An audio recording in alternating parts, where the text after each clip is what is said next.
meditation itself and throw the meditation up on Insight Timer. Um, thanks, Howard. So the benefit of mindfulness is to move from reactivity to responsiveness. And, this is a very reactive time. And everything shows up as good or bad, right or wrong, I agree or disagree. And it's not just that it's right or wrong or good or bad, it's that it's fucking right or it's fucking wrong. And there's no space. The author Maria Popova talks about us being in a pandemic of certainty, where everyone knows the answer and they're certain they know the answer and they know they have the answer and they know you don't, or they know no one has it, or whatever we know, and we're certain, and there's no room because life is not certain. I mean, we intellectually know that. That's not some, whoa, newsflash, life's uncertain. Oh, I never heard that before. It's not like that. We know it, but we don't have room to be with the uncertainty of the next moment. And I noticed that a lot of my own reactivity was just catastrophizing. Is that a word? Catastrophizing? Catastrophizing, what seemed like an inevitable future can't be changed. And that's just not real.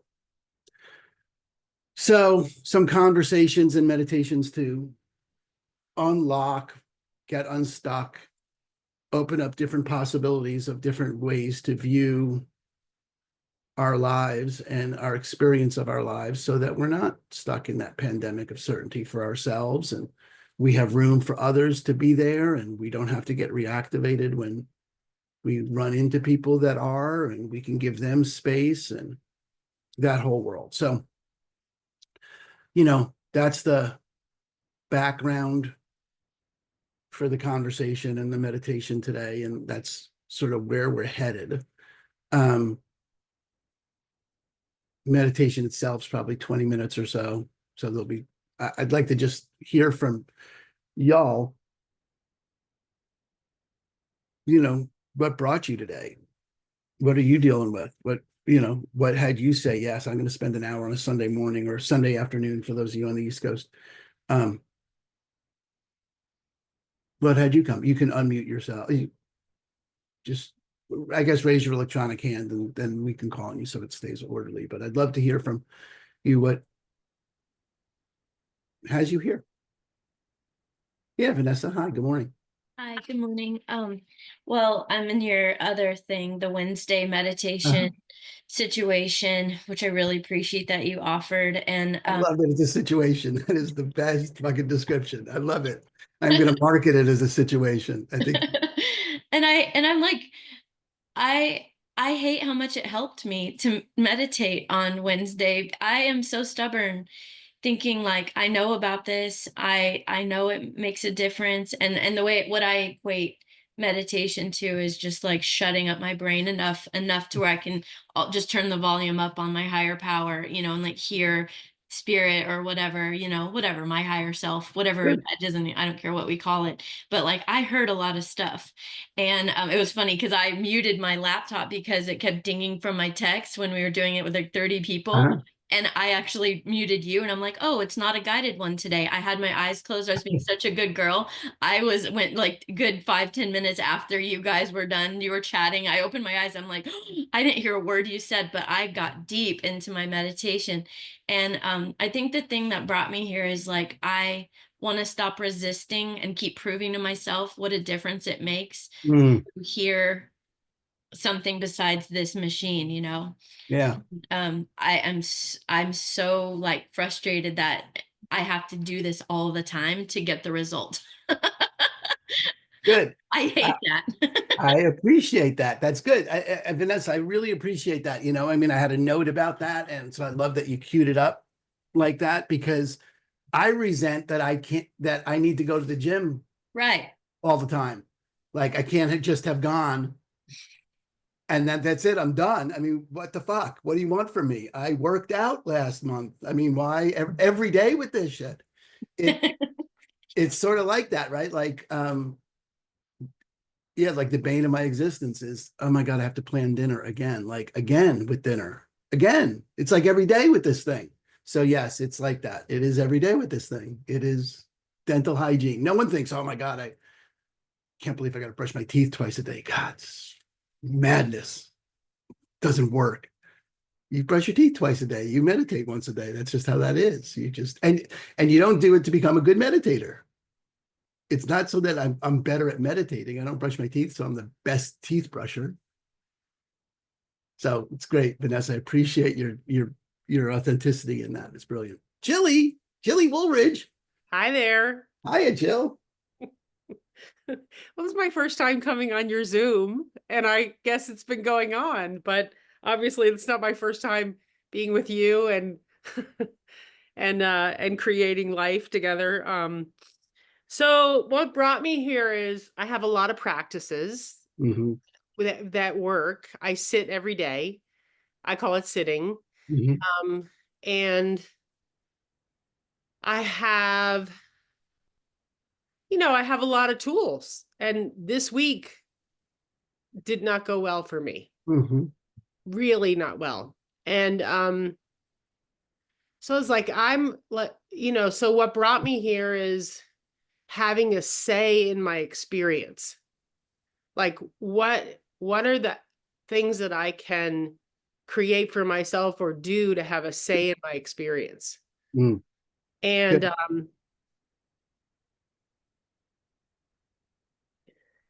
and interrupt some of the things where I was like just on some kind of autopilot tear of upset.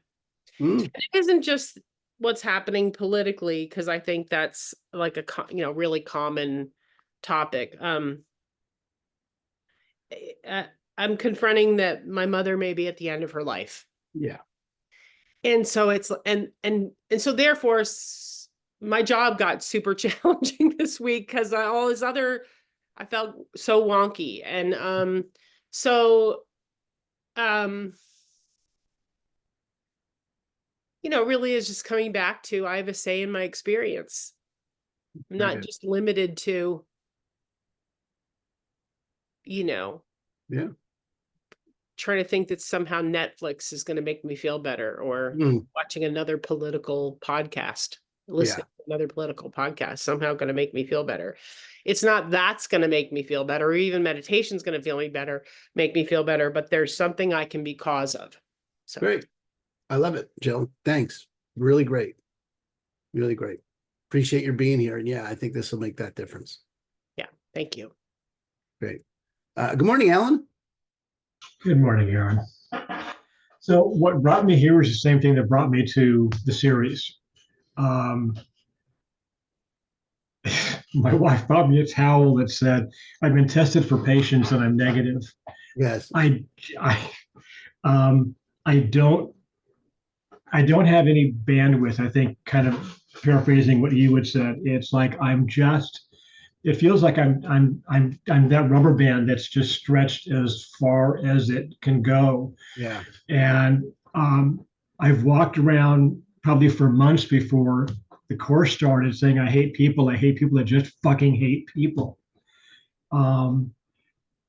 It's like, it feels like, I can't, it's like if bumping into anything is going to cause disagreement somewhere. It just kind of feels in my world, I'm out of room in my world. Yeah. And my world is wonky. I think the world is wonky. I think it's like, there's just this, and wonky is a nice way of putting it, Aaron. Yeah. I mean, I would probably use other terms, but yeah, that's kind of what brought me here. I'm looking for center, or kind of the, like on an old pressure cooker, that relief valve. Yeah, very good. Yeah. Let the steam out. Yeah, very good, Alan. Yeah. I love it. Thanks. Yeah. Thanks, Aaron. Yeah, very cool. Great. Thanks for being here. I appreciate it. Yeah. Ryan, hi, good morning. And you'll be the last one for now. There'll be reflections at the end. I know the rest of you are just dying to share. Okay. I know talking to strangers on Zoom is like your favorite thing. You're like, yeah, let me got it. Go ahead, Ryan. What do you got? Good morning, Aaron. It's good to see you. It's good to see you too. For me, like I see the mindfulness stuff that you put on Facebook, and I'm like, man, I should definitely join that. But what brought me here is, I've just noticed over the last few years, and then especially like again in the new political climate, kind of like the last guy just said, I'm just so angry. Mm-hmm. Yeah. Yeah.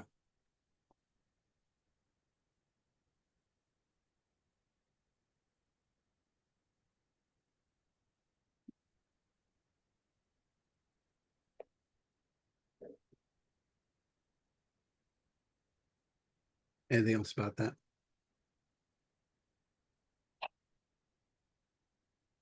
And I'm just noticing that Yeah. my love for people is like disappeared. Yeah. Yeah, I get it. I really do get how that's what, I mean, again, I just think that tees up the conversation in a real, where this is headed ultimately is where the outcome of this conversation really is to, part of maintaining our center is reconnecting to that. Because as I'm waiting for the Zoom call to start, right? I mean, the universe doesn't fuck around. I don't know. The universe has. So I've gotten a whole bunch of confirmations from the universe recently that I'm doing the right things, and I mentioned to my wife so the day before. So this situation that Vanessa was talking about is a mindfulness training called "Living a Grateful Life in a Fucked Up World" that I started. Many of you on it, heard about it, whatever.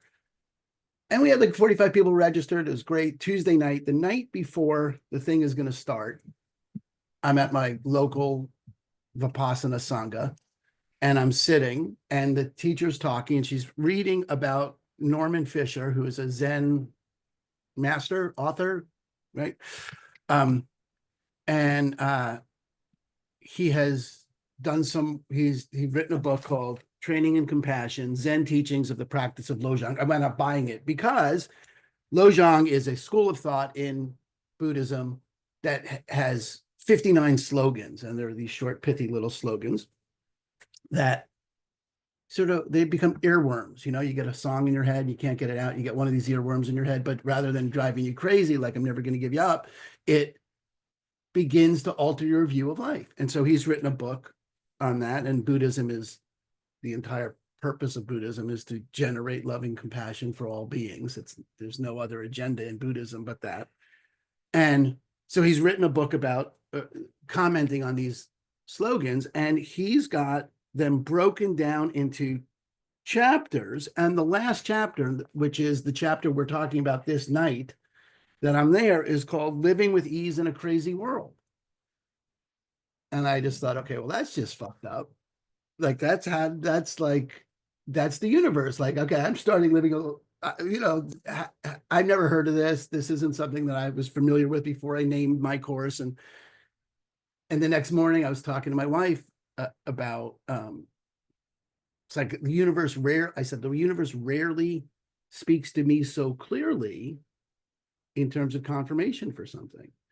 And then given I've outkicked my coverage by marrying this woman, she said to me, no, the universe is always speaking that clearly. You just don't hear it.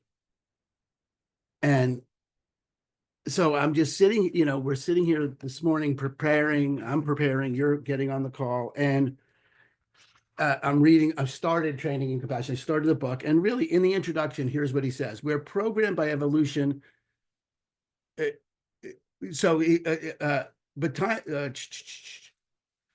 Circling the wagons, assuming a self-centered defensive stance has never been a successful coping mechanism, natural though the impulse may be. We're programmed by evolution in the opposite way. We're cooperating animals, deeply conditioned to be concerned for one another. Our hearts are made for loving. And that's the disconnect that you're speaking to, Ryan, that upsetting disconnect that Alan's talking to. Like, it's not that you fucking hate people and are okay with that. It's that you hate people, or you know, whatever, it shows up like annoying, and it's a disconnect from who you know yourself to be and who you really are. And so when I was thinking about maintaining my center, what does that mean? Right? What does it mean to maintain your center? What does it mean to be centered? What does it mean to be grounded? And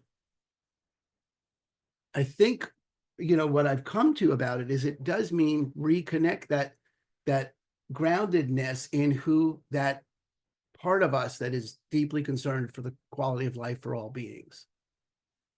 That we get wonky, I get wonky, you get wonky. You have the experience of you being wonky when you're walking around disconnected from the experience of being connected to that space. And all kinds of things interrupt that. You know, I mean, Werner used to put it that you're already whole, complete, and perfect, and you have barriers to the experience and expression of that. That's another way of saying the same thing, that you really are whole, complete, and perfect. You're one with everything, and you have shit that happens. So how do we hold the shit that happens so that we can, what Jill was pointing to, come back to, okay, here I am with a heart of compassion, dealing with whatever noise is around, but who I am is here, and I'm now, and I'm dealing with this from my own heart, from my own space, from this is who I am, and I can handle that because I've gotten this, because I am grounded in this. And that's sort of the background for this meditation. And the meditation has 3 aspects to it. Okay, so we're going to move through 3 different spaces with this practice. And the first is, we're going to say, it's a phrase, and we're going to say in 3 parts. So the first part is, this is how things have come to be. This is how things have come to be, which is a historical Tibetan phrase, right? This is how things have come to be. It's really the earliest version of it is what it is that we can find in human history. It is what it is. This is how things have come to be. That we accept the present moment as the culmination of countless conditions, causes of which we have no control, and we are accepting this present moment. This is how things have come to be. And so, as a key, as a phrase, as something to latch on to, it allows us to detach from any resistance that we might have and surrender to the moment. This is how things have come to be, because you know what? This is how things have come to be. Whatever this is, you have come to be on this call. There is no arguing with this. This is how things have come to be. And then in a conversation at one of my sanghas with my teacher, I don't know if someone else added this, and then she was sharing it, or I don't remember where this part came from, but we added, this is how things have come to be for me.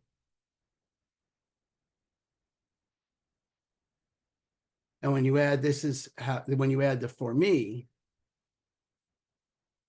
there's generally an opening for, okay, but that may not be how it is for everyone. And it opens up your heart a little bit more that, you know what, this is how it's come to be for them. How it's come to be for me is not the way it is. It softens that isness, because this is the way things have come to be for me.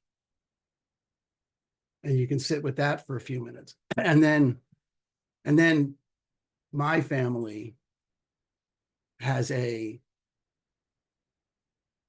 passion for the American Buddha, Homer Simpson.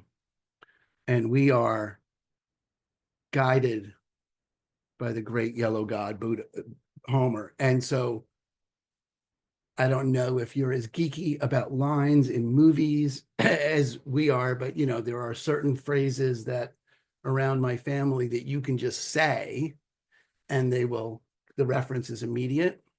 You can talk in movie references. So we've added the word so far, which are from Homer and Bart in the Simpsons movie. This is the worst day of my life so far.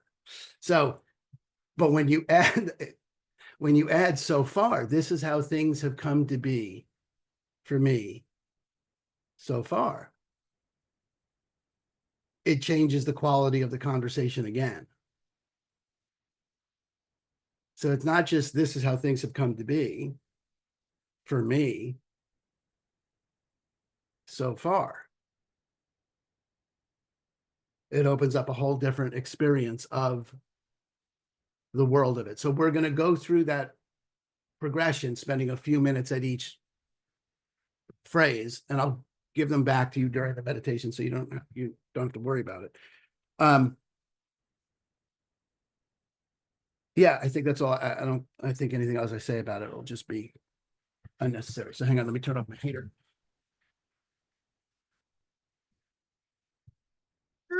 Okay. Yeah, Michael, hi. Hi. By the way, I got here because I was invited by someone else that's on this call. So thank you for having me. Yeah, of course. Thanks. Looking for you. When I hear this is how things have come to be for me so far, and if I'm in a bad place, it feels like they're only going to get worse, as opposed to better with that so far. I got it. Then look, so a couple of things. One is they might get worse. I mean, that's part of it. It could, right? You know, and if it doesn't empower you or it doesn't, like I said, if it doesn't fit, if you'd like to put it in any stop at any point, don't add the so far. Do what works. Do what is going to, bring you up the ability to be present. And yeah, I mean, I don't have, I get it. I get that it definitely could get worse. Whatever worse is, but so there's not a but in there. Hang on. See, the better or worse part would only come if this is how things have come to be wasn't settled yet. Because this is how things have come to be isn't good or bad, better or worse. It is just literally this. And this is how things have come to be, this right here, right now. And the so far is just in the next moment, it's going to change. It's not even that it could change. It's going to change. So without, and do what works, let's just explore it through the practice, through the sit, and any place where it's, not working, just, you can notice that too. You can notice that, oh, part of what is part of this is what has come to be is I keep adding, it's going to get worse. Well, look at that. That's what's happening here is that's part of this that's happening is that I can notice that. It's one of the, that's part of this. Thanks. Yeah. Thanks for bringing it up. And it's a great thing to explore. So let's explore the actual experience of it because, understanding's the booby prize. Yes. All right. So just take a moment and let's just settle into the body for a minute. If you feel like, if you're safe and, you feel comfortable, you can close your eyes or you can lower your gaze or whatever your practice is for meditating for a moment, for sitting. And settle into the body. You can feel your feet on the ground. your butt in the chair, and roll the shoulders. Maybe take some breaths that are a little deeper and a little slower than you normally take them.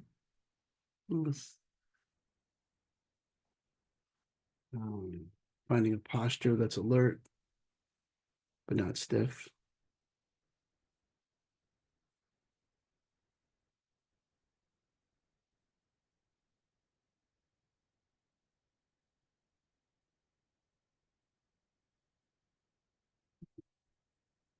Allow your awareness to scan the body, noticing if there's any place in the body that wants attention. You can just rest your non-judgmental awareness on that body part. And just listen to it. Give it the attention it wants.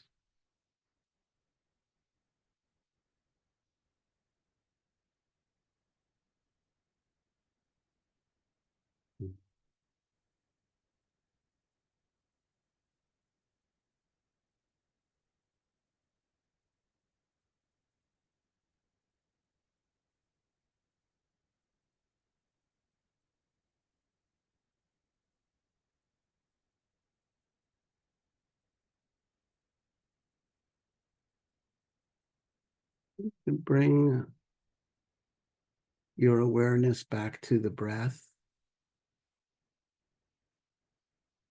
Just letting your awareness ride the breath in and out, noticing the sensations of your chest expanding, the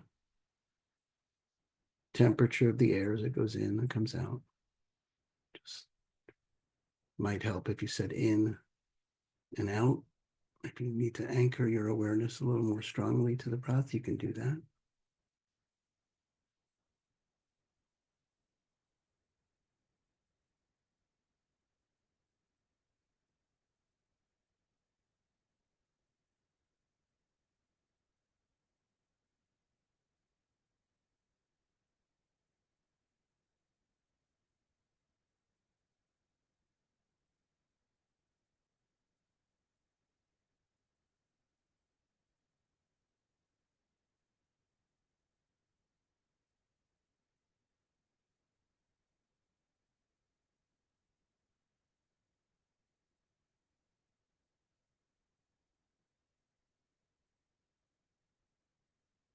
Anytime the mind wanders,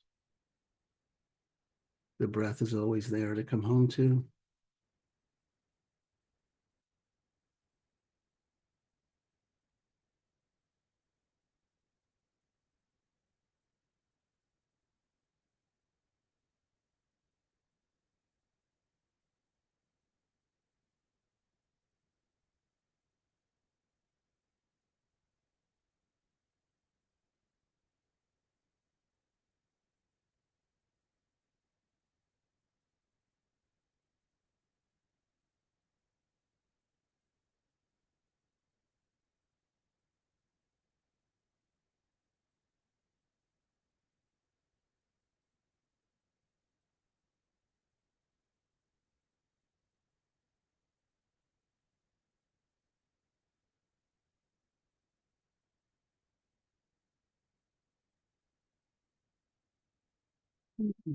Bringing to mind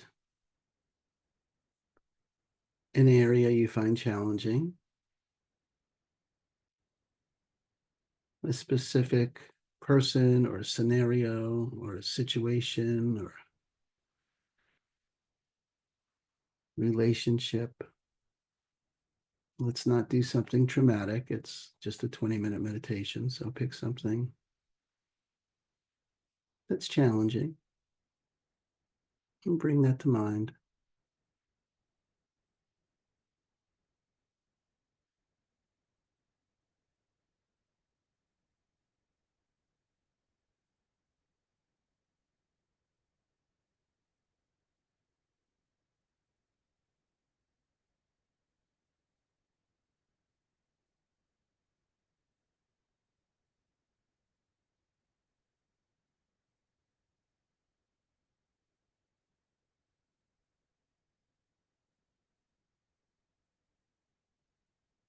See to it that you just focus in on one. You might notice a video reel with multiple or cascading issues. See if you can narrow it down to just something. If a bunch come along, that's okay. Don't fight it. Just notice.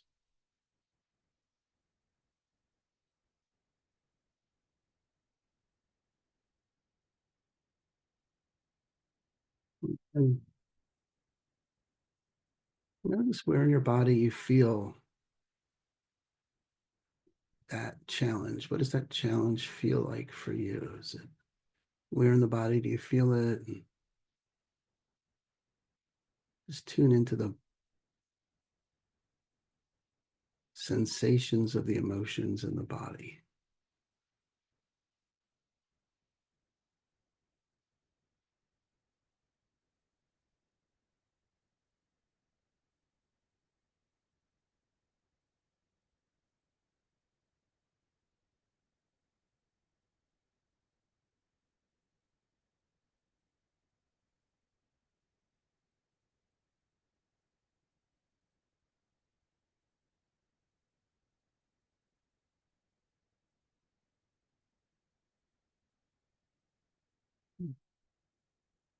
Notice if it in the body, if it has a shape in your body or a color.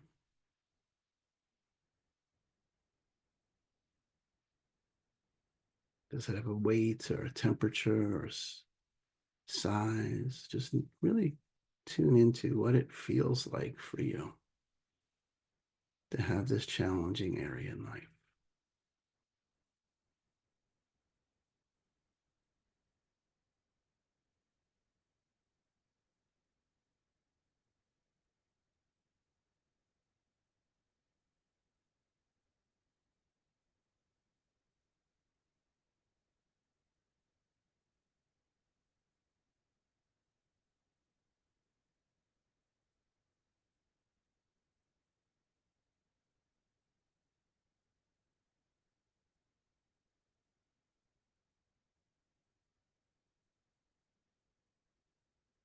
Breathing into that area, not trying to change it or fix it or resist it, just noticing how it feels for you in this area of life, this situation, or in this relationship. And just think, this is how things have come to be. That's both in the relationship to how you deal with it, how you feel about it, how it feels in your body. And then maybe looking at the situation itself. This is how things have come to be.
Notice if the experience in the body changes any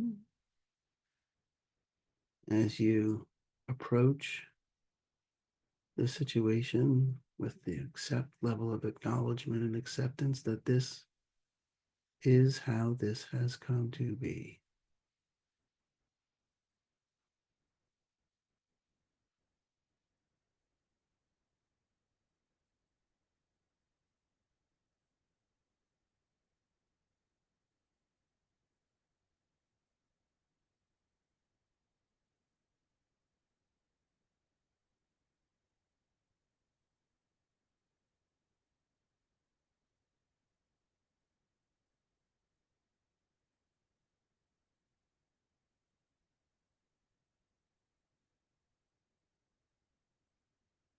And noticing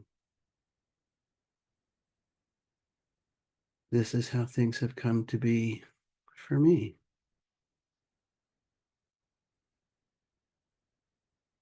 Just taking a moment to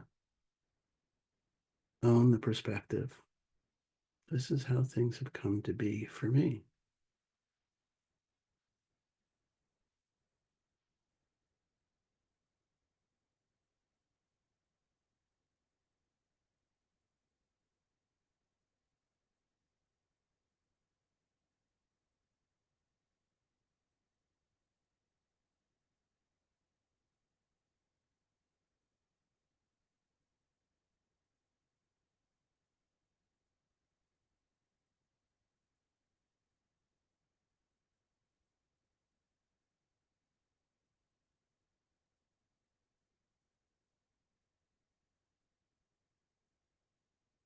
And again, just noticing any shift, any change in any direction in the body.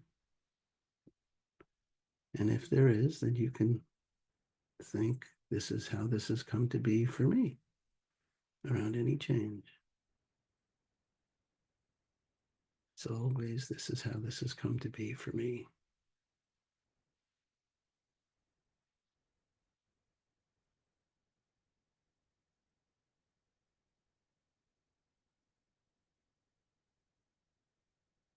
Practicing non-judgmental acceptance in any moment, for this is how things have come to be for me.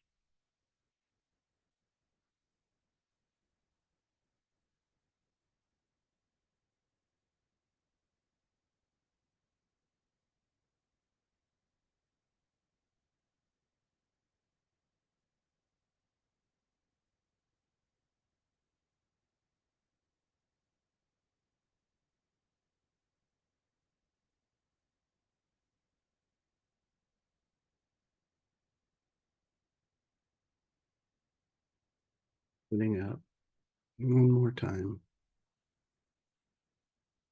This is how things have come to be for me so far.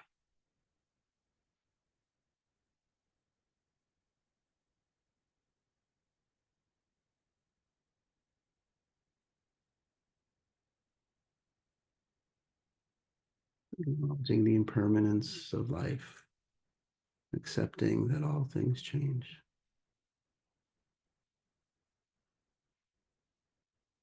Suffering is caused when we resist that things change.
And just tuning into the body, noticing the sensations.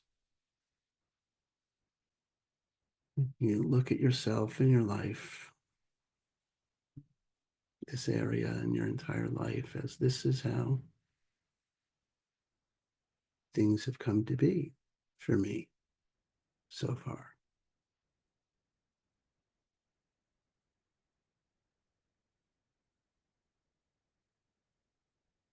Accepting, noticing.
You're ready. You can just thank yourself, give yourself a little gratitude and appreciation for being interested and committed to exploring that and giving that area the space and time. Take a few more breaths. And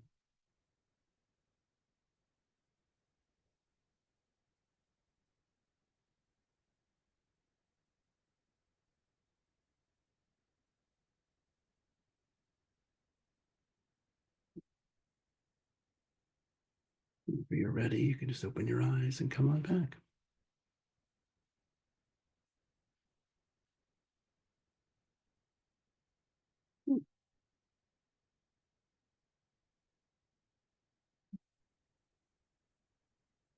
Anyone have any reflections or anything stood out or shifted or something you noticed in that?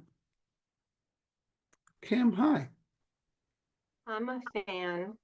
I don't know that I've ever heard this is how things have come to be. And I've never liked the phrase, it is what it is. I use it when things are bad. I'm well, I need a root canal. It is what it is. Just gonna go and do it. Yeah. And so, but this is how things have come to be, is open to it, all kinds of interpretation, and adding for me is powerful, and adding so far is extra powerful. I think when you use the example, worst day of my life so far, there's, I laugh about it because I'm getting the cosmic joke that it's like, it could always be, kind of take a turn, but either way, isn't it? It can take a turn either way. And I was thinking, It's going to take a turn either way. it's not going that to change. Could, it's going to. There's For sure. We are all dying. That is how this ship is going. There is no other destination here. Yeah. I enjoyed the openness of it. I enjoyed the powerful context of, because I was thinking of my wedding day and thinking, this is how it has come to be so far. And that is like open and joyful. Yeah. And I was tapping in and tuning into that and enjoying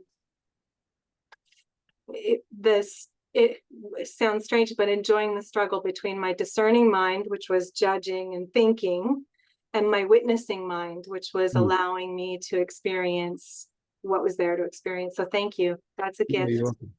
Kim, it's great. I love that discerning and witnessing. That is a brilliant way to look at that. And the real joke is the first time Homer says it is, this is the worst. Bart saying this is the worst day of my life, and Homer says this is the worst day of your life so far.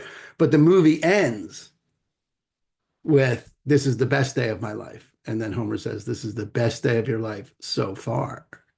So never fuck with the Simpsons. Just never the best. Anyway, Kim, I appreciate that. Hi, Vanessa. What's up? Oh, hey. So, my mind, I heard some stuff from somewhere better than my brain, which was like acceptance is the cheat code for things changing. Like acceptance. And I have a one little short example. Like one of my kids who's almost 21 is in rehab right now for a really serious drug addiction. And, like imagine trying to accept something like that, right? I mean, I actively work on that through a program that I'm in, but I am telling you that my doing so with that specific thing, because it feels like so imperative that I am in non-judgment about that, because it'll just make his life worse if I'm judging, fixing, changing out of acceptance, making it about me and all of that. So it's like I know that to be true because of that real, very real situation. And then I also notice how the dissonance that I had earlier, like, but I have to keep accepting like everything though. Like I've proven it in one place. You know what I'm saying? I don't I even know. do. I know exactly. Okay. Thank you. It's really good. I really love that sentence for I do. so many reasons. Great. Thanks, Vanessa. Thank you. Brilliant. Yeah, when you say that about imagine accepting that, my go-tos in that acceptance conversation, because we often have acceptance collapsed with agreement or accepting it means where we Like condone it. condoning it, Yeah. condoning it. And Right. It's not the same thing. Right. not the same thing. You Amen. think Right. John Stockton in the Hanoi Hilton, or Viktor Frankl in the concentration camps, or Nelson Mandela, and it just nothing moved until they accepted their situation. Nothing. And that's their lesson, is that, that's the lesson that they came out knowing that they had to contribute, is that acceptance was the key to the whole thing for them to actually have that be the defining moment of their life, to their contribution. So, if you can get out of the concentration camps with acceptance, I'm good. Yeah. Ken, hi. Hi there. So two things came to mind. First of all, on the heels of the acceptance thing, I heard suffering defined as what is shouldn't be. Yeah. This shouldn't be. Right. And when I accept that it is, what am I going to do about it? But during the meditation, I kind of went through a couple of interesting, I guess, insights and acceptances too. Somebody in my life who I relate to as they're just difficult, they're crazy. They have hangups. I can't deal with it. And then it's, oh, I'm putting meaning on it. Then it was, well, they're that way because they are. And then, like, beyond just the empathy of like using the words to empathize, it was, well, they have that whole history of themselves that brought them to that moment. I have my whole history of myself that brought me to that moment. And it's helped me look at what empathy for the other person is. Yeah, great. What is it that has brought them from age 0 to now with this reaction or response or whatever, as opposed to they're nuts. Yeah. And it's helped me slow down that feeling I felt when they come at me. And have, whether it's compassion or empathy or something in that domain, for what's brought them to that, so that I can now respond rather than react. Brilliant, Ken. I'm so happy that came up, and that came up for you, because it came up for me in preparing this, that, the heart of compassion. And again, this is not, I find it hard to believe that this is the first time any of you have heard this, but, compassion can be born out of the acknowledgement that if you had been born in that person's life and lived their life exactly as they lived it, you would think exactly what they think. That's how it is. And until there's no, in those areas, then that's exactly what you just came to about that, is how did they come to be that? It's one of the, I'm going to end this close on time, but I wanted to share this because Ken, this is so really great that you brought this up. Because really, in preparing it, this poem kept coming to mind for me. And come on, buddy. What is happening? Okay, what screen are you looking at? I can't tell. Can you see the poem? Yes. Please call me by my true names. Yes. So great. This kept coming up for me every time I started dealing with because and this goes back to what Ryan was sharing in the beginning, but that heart of compassion and that connection that we have with loving other people, so much of what knocks me off center and what knocks us off center is when we're not in the presence of that. And one of the things that takes us out of that is pretending there's a you and there's a me, and that there's a you that's different than me, and that disconnect. And so this is a Thich Nhat Hanh poem that's just, you know, I mean, we could, don't say that I will depart tomorrow. Even today, I'm still arriving. Look deeply every second I am arriving, to be a bud on a spring branch, to be a tiny bird with still fragile wings, learning to sing in my new nest, to be a caterpillar in the heart of a flower, to be a jewel hiding itself in a stone. I still arrive in order to laugh and to cry, to fear, to hope. The rhythm of my heart is the birth and death of all that is alive. I am the mayfly metamorphosing on the surface of a river, and I am the bird that swoops down to swallow the mayfly. I am the frog swimming happily in the clear water of a pond, and I am the grass snake that silently feeds itself on the frog. I am the child in Uganda, all skin and bones, my legs as thin as bamboo sticks, and I am the arms merchant selling deadly weapons to Uganda. I'm the 12-year-old girl, refugee on a small boat who throws herself into the ocean after having been raped by a sea pirate. And I am the pirate, my heart not yet capable of seeing and loving. I'm a member of the Politburo with plenty of power in my hands, and I am the man who has to pay his debt of blood to my people dying slowly in a forced labor camp. My joy is like spring, so warm it makes flowers bloom all over the earth. My pain is like a river of tears so vast it fills the four oceans. Please call me by my true names, so I can hear all my cries and my laughter at once, and so I can see that my joy and pain are one. Please call me by my true names so I can wake up, and so the door of my heart can be left open, the door of compassion.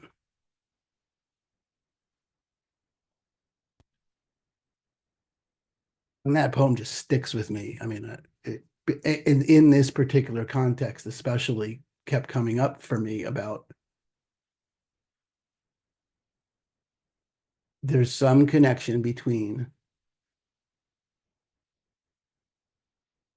this is how it has come to be and my disconnection from being, you know, the small girl and the sea pirate.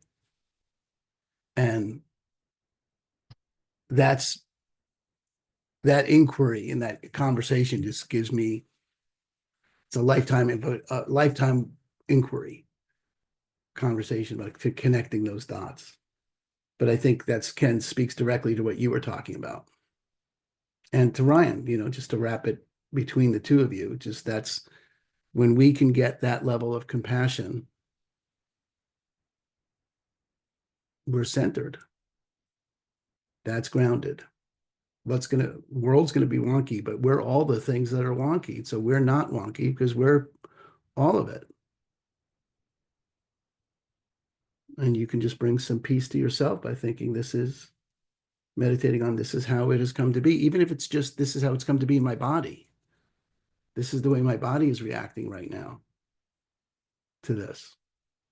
So, you know, like going to the gym, I showed you how to use a piece of equipment. If you don't practice, that's just nice. So sit, 10 minutes a day, sit, fly the banner of sitting.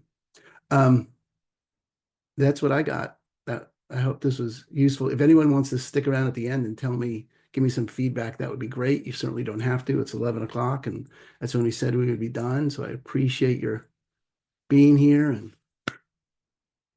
oh, Janet. Oh, no, she is Janet. Come on, Janet. Hook me up. Namaste, motherfuckers. That's what we're doing.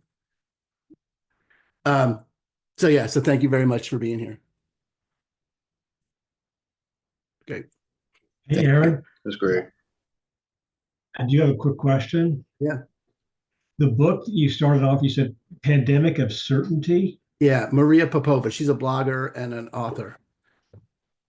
How do you spell her last name? Popova, I think.